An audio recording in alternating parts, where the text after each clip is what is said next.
নমস্কাৰ আপোনালোক সকলোকে পুনৰবাৰ স্বাগতম নাছমাই মজিদ বন্ধুসকল পলকতে চাওক আজি সন্ধিয়াৰ 7টা গুৰুত্বপূৰ্ণ খবৰ প্ৰথমটো খবৰ ৰাজ্য কপাই যোৱা উমৰাংচৰ ভয়াবহ ঘটনাৰ আজি পঞ্চমটো দিন আৰু আজি অব্যাহত আছে আবদ্ধ শ্ৰমিকক বিচাৰি উদ্ধাৰ অভিযান এই মুহূৰ্তত প্ৰশ্ন হৈছে কেতিয়া উদ্ধাৰ হ'ব উমৰাংচত আবদ্ধ শ্ৰমিকসকল সন্ধানহীন শ্ৰমিকৰ পৰিয়ালত এতিয়া হাহাকাৰ অৱস্থা অভিহপ্ত দুৰ্ঘটনাস্থলীত এতিয়া কেৱল অনিশ্চয়তা পঞ্চম দিনা উমৰাংচত চলি আছে জীৱন মৃত্যুৰ সন্ধানত অভিযান অভিহপ্ত 3 কিলোৰ দুৰ্ঘটনাস্থলীত এতিয়া কেৱল অনিশ্চয়তা কয়লাখনিৰ ভিতৰত জীৱন থকাৰ সম্ভাৱনা প্ৰায় নিখেক 12 পৰা 15 জন শ্ৰমিক এতিয়াও সন্ধানহীন হৈ আছে আৰু এই পাহাৰত বা পাৰত কেৱল কান্দনৰ ৰূপ ৰাজ্যৰ বাহিৰৰ পৰা অত্যাধুনিক মেচিন আনি পানী হিচাৰ চেষ্টা অব্যাহত ৰাখিছে উদ্ধাৰকাৰী দলে বিভিন্ন উৎসৰ পৰা পানী সোমাইছে এই খনিত যাৰ বাবে বাধাগ্ৰস্ত হৈছে উদ্ধাৰ অভিযানত উদ্ধাৰকাৰী দল কেৱল কয়লাহে আহৰণ কৰিছিল উমৰাংচত নাছিল কোনো ৰোডমেপ দুৰ্ঘটনাস্থলীৰ কোনো স্পষ্ট ড্ৰয়িং নথকাত এতিয়া জটিলতাৰ সন্মুখীন হৈছে বিশেষজ্ঞসকল অভিহপ্ত খনিটোৰ আশে-পাশে আছে আৰু অসংখ্য অবৈধ খনি কয়লা আহৰণ কৰি অতি বিপদজনকভাৱে এৰি দিয়া হৈছিল এই খনিবোৰ আৰু সেই খনিৰ সৈতে সংযোগ হৈ যোৱাতেই 3 কিলোৰ খনিটোলৈ আহিল এই ভয়ংকৰ বিপদ পৰৱৰ্তী খবৰ ৰাজ্যবাসীলৈ ভাল খবৰ আজি ৰাজ্যৰ লাখ লাখ লোকৰ বেংক একাউণ্টত সোমাইছে চৰকাৰী ধন আৰু যদি এতিয়ালৈকে আপোনাৰ বেংক একাউণ্টত চৰকাৰী ধন সোমোৱা নাই তেন্তে এতিয়াই আপুনি এইটো নম্বৰত ফোন কৰক চৰকাৰে এই সন্দৰ্ভত মুকলি কৰিলে বিশেষ হেল্পলাইন নম্বৰ অৰুণোদয় আঁচনি বৃদ্ধ পেঞ্চন দিব্যাংগ আৰু বিধৱা পেঞ্চনৰ ধন সোমালনে আপোনাৰ একাউণ্টত কোনো হিতাধিকাৰীয়ে যদি এতিয়ালৈকে ধন লাভ কৰা নাই তেন্তে আপুনি দিব পাৰিব অভিযোগ চৰকাৰে এইসমূহ আঁচনিৰ বাবে প্ৰতি মাহে ব্যয় কৰে 387 কোটিতকৈও অধিক টকা আৰু ৰাজ্যৰ 44.78 লাখ হিতাধিকাৰী উপকৃত হয় এই টকাৰ জৰিয়তে বা এই আঁচনিসমূহৰ জৰিয়তে আৰু চৰকাৰে এই সন্দৰ্ভত মুকলি কৰিলে বিশেষ হেল্পলাইন নম্বৰ আপুনি এতিয়া লিখি লওক এই হেল্পলাইন নম্বৰটো হৈছে 0361223754 এটা ফোন কলতে আপুনি লাভ কৰিব চৰকাৰী ধন নতুনকৈ অৰুণোদয় আঁচনি লাভ কৰা হিতাধিকাৰীৰ একাউণ্টতো জমা হ'ব এই ধন প্ৰতিগৰাকী হিতাধিকাৰীৰ একাউণ্টত ধন জমা হোৱাটো নিশ্চিত কৰিছে চৰকাৰে অৰুণোদয় আঁচনিৰ লগতে বৃদ্ধ পেঞ্চন লাভ কৰা হিতাধিকাৰী বেংক একাউণ্টতো জমা হ'ব আজিৰ দিনটোত এই ধন লগতে দিব্যাংগ আঁচনিৰ ধন জমা হ'ব বেংক একাউণ্টত ডিবিটি যোগে হিতাধিকাৰীয়ে লাভ কৰিব এই ধন পৰৱৰ্তী খবৰ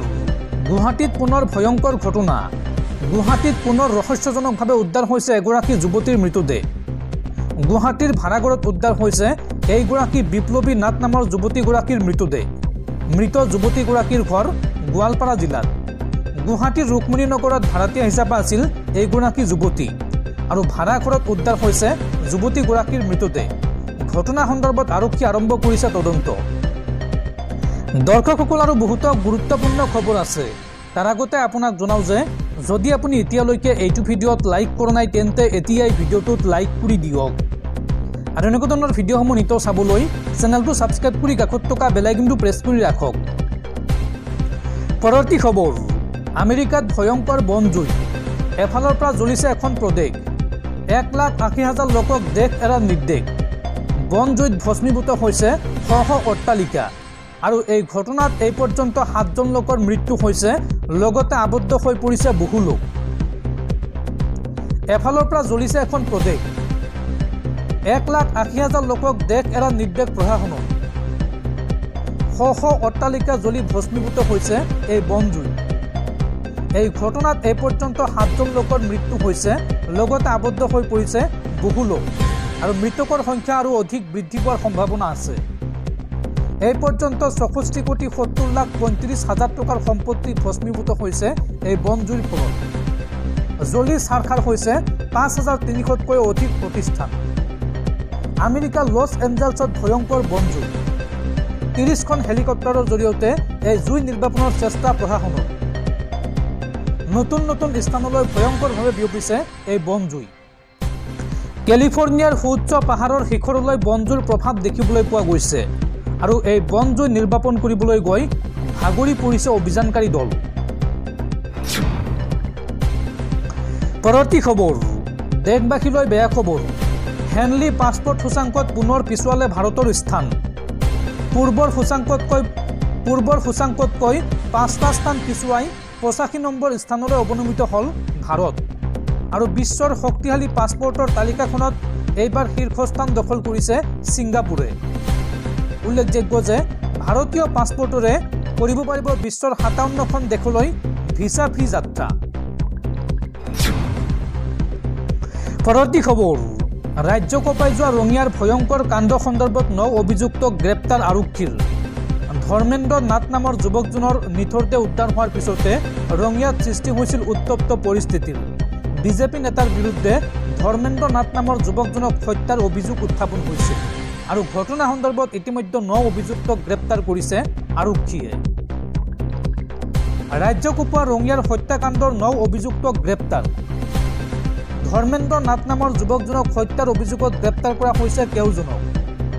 ইয়াৰে দুজনমান সাহসীয় বিজেপিৰ প্ৰভাৱশালী সদস্য জালত পৰিছে হিমাংশু কাকতি অমূল্য লহকৰ অনুস্ময় কলিতা বিকি লহকৰ নিতুল কলিতা মণি কাকতি আৰু ধ্ৰুৱ মহন্তক গ্ৰেপ্তাৰ আৰক্ষীৰ লগতে ধৰ্মেন্দ্ৰ নাথক হত্যাৰ অভিযোগত গ্ৰেপ্তাৰ কৰা হৈছে গোকুল কলিতা আৰু অৰূপ কলিতাক উল্লেখযোগ্য যে দিন হাজিৰাৰ লগতে ইটো সিটো কাম কৰি জীৱন নিৰ্বাহ কৰিছিল ধৰ্মেন্দ্ৰই আৰু 30 ডিচেম্বৰত হাতবুৰি বন্ধা অৱস্থাত পুখুৰীত উদ্ধাৰ হৈছিল ধৰ্মেন্দ্ৰৰ মৃতদেহ এখন বাহনত ধৰ্মেন্দ্ৰৰ বাইকৰ আচল লাগতেই মাৰধৰ কৰিছিল একাংশ লোকে